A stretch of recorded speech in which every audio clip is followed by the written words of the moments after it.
Hello students, मैं हूं सुमित राज और आपको स्वागत करता हूं आपके इस चैनल सक्सेस स्टेप्स में। तो आज हम सर्किल चैप्टर का कुछ इंपॉर्टेंट क्वेश्चंस लेके आए हैं और आपको हम कराते हैं। ये सारे क्वेश्चन जो हैं आपके बोर्ड एग्जाम के लिए बहुत ही महत्वपूर्ण है। तो चलिए हमारे पास ये क्वेश्चन पेपर है और इसके थ्रू हम क्वेश्चन कराने की कोशिश करते हैं। तो हमारा फर्स्ट क्वेश्चन है from a point P two tangents PA and PB are drawn. एक सर्किल है, सर्किल का सेंटर O और एक एक्सटर्नल पॉइंट है P और यहाँ से दो टेंजेंट ड्रॉ किया हुआ है PA एंड PB और इस तरीके से इसको सेंटर से मिला देते हैं। OR दिया हुआ है, सर्किल OR है, सेंटर O है, रेडियस R है एंड PA एंड PB दो टेंजेंट है। इसमें गिवन कंडीशंस दिया हुआ है कि गिवन डेटा क्या है कि OP is equal to 2R। इसमें की OP को कंबाइन कर दें तो ये वैल्यू है हमारा 2R।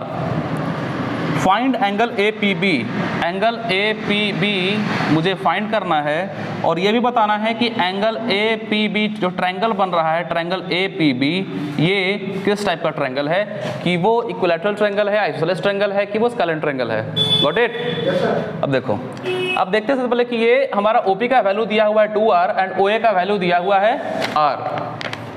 तो हम देखेंगे कि एक ट्रायंगल बन रहा है OAP। हम लोग जानते हैं कि कभी भी एक्सटर्नल पॉइंट से बने हुए टेंजेंट और सर्किल के रेडियस के साथ यहाँ पे एंगल कितना बनता है, 90 डिग्री। यहाँ पे एंगल 90 डिग्री बनता है। तो देख रहे हैं कि यहाँ पे एक ट्रायंगल OAP जो बन रहा है, एक राइट एंगल ट्रायंगल बन रहा है। क्लियर? तो एक ट्रायंगल बन रहा है OAP जो एक राइट एंगल ट्रायंगल है। तो अगर ये सोचें कि ये जो 90 डिग्री पे जो एंगल बनता है, एक बेस होता है और एक परपेंडिकुलर होता है और ये साइड क्या होगा, हाइपोटेनस। तो अगर हम देखें कि ये हमारा हुआ परपेंडिकुलर, ये हुआ हाइपोटेनस और ये हुआ बेस। तो अगर हम लगाएं कि इन ट्रायंगल OAP, अगर हम साइन थीटा लगाएं, सपोज मान लिया जाए कि यहाँ पर कोई एंगल थीटा है। अभी मुझे नहीं पता कि यहाँ पर कितना एंगल है, सपोज मान लीजिए कि एंगल कितना है, थीटा। तो अगर ये थीटा है तो थीटा क्या हो जाएगा, परपेंडिकुलर हम इसको माने हैं और हाइपोटेनस मेरा 2R यहाँ पर है। तो ये हो गया परपेंडिकुलर और ये कितना हो गया, हाइपोटेनस 2R हो गया। अब देखेंगे कि साइन थीटा का वैल्यू कितना हो गया, R से R खत्म, तो कितना वैल्यू हो गया, 1/2। और आप लोग बताना कि साइन थीटा में 1/2 किसका वैल्यू होता है, 30 का होता है। तो साइन थीटा में इसका मतलब कि साइन थीटा और 1/2 किसका होता है, साइन 30 का वैल्यू। साइन कैंसिल हुआ तो थीटा का वैल्यू कितना आ गया, 30। अब बताओ यहाँ पर थीटा का वैल्यू कितना आ गया, 30 डिग्री। अब हम लोग पहले क्वेश्चन कर चुके हैं कि एक ट्रायंगल बनता है यहाँ पर, कभी किसी भी एक्सटर्नल पॉइंट से जो टेंजेंट बनता है सर्किल पे, और ये तो रेडियस है और ये कॉमन साइड होता है एक राइट एंगल, और ये tangent from external point is always equal, means कि PA is equal to PB and OP क्या हो गया, कॉमन, और ये 90 डिग्री। तो RHS क्राइटेरिया से ये दोनों ही ट्रायंगल कॉन्ग्रेंट हो जाता है और जब दोनों ट्रायंगल कॉन्ग्रेंट होगा तो बाई CP/CT ये एंगल और ये एंगल दोनों इक्वल होता है। क्लियर? अब दोनों एंगल इक्वल होगा तो बताओ ये एंगल भी 30 होगा कि नहीं होगा, होगा कि नहीं होगा? अब बताओ, अब तुम जानते हो कि अगर हम APB है, APB, पहले हमें ट्रायंगल बनाते हैं, ट्रायंगल बना हुआ नहीं है, APB बन गया है। अब हमको ये पता करना है कि एंगल APB कितना एंगल होगा। ये तो पता चल गया कि 30 और 30 कितना हो गया, 60 पता हो गया। इसका मतलब कि मेरा एक डाटा मिल चुका है कि एंगल APB क्या होगा, 30 + 30 वैल्यू कितना आएगा, 60 डिग्री। एक मेरा आंसर तो मिल गया, पहला आंसर। अब मुझे ये पता करना है कि एंगल APB, ट्रायंगल APB किस टाइप का ट्रायंगल है। देखें कि ये पूरा एंगल मेरा मिल गया 60 डिग्री। अब बताइए PA और PB दोनों ही टेंजेंट है, तो PA एंड PB दोनों क्या होगा, आर इक्वल, हुआ कि नहीं होगा, PA एंड PB दोनों क्या होगा, इक्वल। और जब कोई दो साइड इक्वल हो तो ये दो साइड इक्वल हो तो क्या होता है, पहले आइसोसेलेस ट्रायंगल होता है। लेकिन देखिए ये दोनों ही क्या है, ये दोनों ही टेंजेंट इक्वल है, लेकिन यहाँ पर एंगल क्या बन रहा है, 60। तो बताओ कि बेस एंगल दोनों इक्वल होता है कि नहीं होता है, दोनों बेस एंगल इक्वल होता है कि नहीं होता है? अब दोनों जब बेस एंगल इक्वल होगा तो यहाँ पे 60 है, तो क्योंकि तीनों एंगल मिला के कितना होना चाहिए? 180 डिग्री। तो angle A P B plus angle PBA और प्लस एंगल PAB, ये तीनों मिला कितना होना चाहिए? 180। ये दोनों ही एंगल सेम होगा, PBA और PAB दोनों एंगल सेम होगा, तो एंगल APB और प्लस ये दोनों एंगल मिला के इसका वैल्यू कितना है? APB का वैल्यू है 60, ये 60 और ये दोनों मिला के कितना होगा? इसको मान लीजिए कि दोनों एंगल सेम है, तो इसको हम 2 एंगल PBA कर लेते हैं और ये मेरा आएगा 180 डिग्री। देन हम क्या करेंगे कि 2 एंगल दोनों से सेम हो गया, तो 2 एंगल APBA इक्वल टू ये जाएगा 60 माइनस में, तो ये जाएगा 120 और ये कट जाएगा 60 में, तो angle PBA is equal to 60 degree आ गया। तो अब बताओ कि ये एंगल और ये एंगल दोनों सेम था ना, ये सेम था, तो ये भी क्या आ गया? 60 डिग्री और ये भी क्या आ गया? 60 डिग्री। ठीक है, तो ये किस टाइप का ट्रायंगल बन गया? Equilateral triangle. तो ये 60 डिग्री 60 डिग्री 60 डिग्री, तो किस टाइप का ट्रायंगल हो गया? इक्विलैटरल।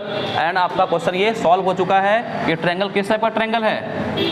Equilateral triangle. क्लियर है सबको? चलो देखो, ये क्वेश्चन है, इस तरीके का फिगर है, सर्किल जिसका सेंटर O है, एक्सटर्नल पॉइंट P से टैंजेंट खींचा हुआ है, ये एक AB लाइन सेगमेंट है। प्रूफ करना है कि APB जो एंगल होगा वो OAB के दुगना होगा। APB is equal to 2 angle OAB। ठीक है, अब देखते हैं, अगर मुझे ये नहीं पता, अगर इस ट्रायंगल को, ये ट्रायंगल दिख रहा है, इस ट्रायंगल का इस एंगल को APB को अगर हम x मान लें, x डिग्री, आपको पता है कि PA और PB दोनों इक्वल होता है, तो ये ट्रायंगल पे जो यहाँ और यहाँ दोनों एंगल बन रहा होगा, PAB और PBA दोनों ही सेम होगा, बिकॉज कि PA और PB दोनों टैंजेंट है, और टैंजेंट सर्किल पे दोनों किसी भी एक्सटर्नल पॉइंट से, गिवन पॉइंट से जो सर्किल पे जो टैंजेंट बनता है वो क्या होता है? इक्वल। तो ये अगर x है और दोनों एंगल को अगर हम y मान लेते हैं, तो ये y होगा, तो ये भी क्या होगा? y होगा। अब बताओ, इसमें इसकी ट्रायंगल APB में, in triangle APB angle x plus y ये क्या होगा? दोनों तीनों मिला के 180। अगर हम x निकालने की कोशिश, तो x plus 2y is equal to 180, तो x का वैल्यू कितना होगा? 180 माइनस 2y होगा कि नहीं होगा? ऐसा करते हैं कि हम पहले y निकालने की कोशिश करते हैं, तो 2y is equal to 180 minus x होगा। तो अगर y निकाल लिए तो 180 माइनस x बाई 2, तो y का जो वैल्यू आएगा, इसमें डिवाइड करेंगे तो 90 और माइनस क्या आएगा? x by 2। इट मीन्स कि ये वाला जो वैल्यू है हमारा, y का वैल्यू 90 माइनस x बाई 2 है, और ये भी हमारा 90 माइनस x बाई 2 है, और x का वैल्यू मुझे फाइंड करना है। अब देखें कि अगर यहाँ पर मुझे निकालना है, जो प्रूफ करना है उसके अनुसार मुझे चलना होता है क्वेश्चन के अनुसार। तो APB is equal to OAB लाना है मुझे। अब बताओ कि OAB एंगल कैसे आ सकता है? ये एंगल, ये पूरा एंगल क्या होता है? 90 degree, because we know that the angle between tangent to the radius of the circle will be 90 degree. तो ये कंप्लीट यहाँ पे बनेगा 90 डिग्री, लेकिन मुझे फाइंड करना है इतना ही, OAB। अगर हम अकॉर्डिंग टू क्वेश्चन हम देखें, तो एंगल OAB जो आएगा निकल के, वो पूरे एंगल में से PAB में माइनस करेंगे, मतलब कि angle OAP minus angle PAB, angle PAB जिसको हम y कह रहे थे ना। तो एंगल OAB फाइंड करना है। अब देख लो PAB, ठीक है, एंगल OAP कितना है?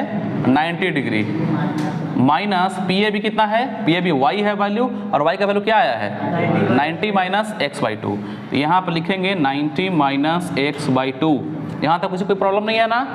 ठीक है, angle OAB is equal to 90 degree minus 90 degree हो जाएगा, और minus minus plus x by 2 होगा। 90 प्लस में 90 माइनस में कैंसिल आउट हो गया। Angle OAB is equal to x by 2 हुआ है। बताओ x किसको माने थे हम? x किसको माने थे ना? APB को। क्या हम x से जब APB लिख सकते हैं? Yes sir.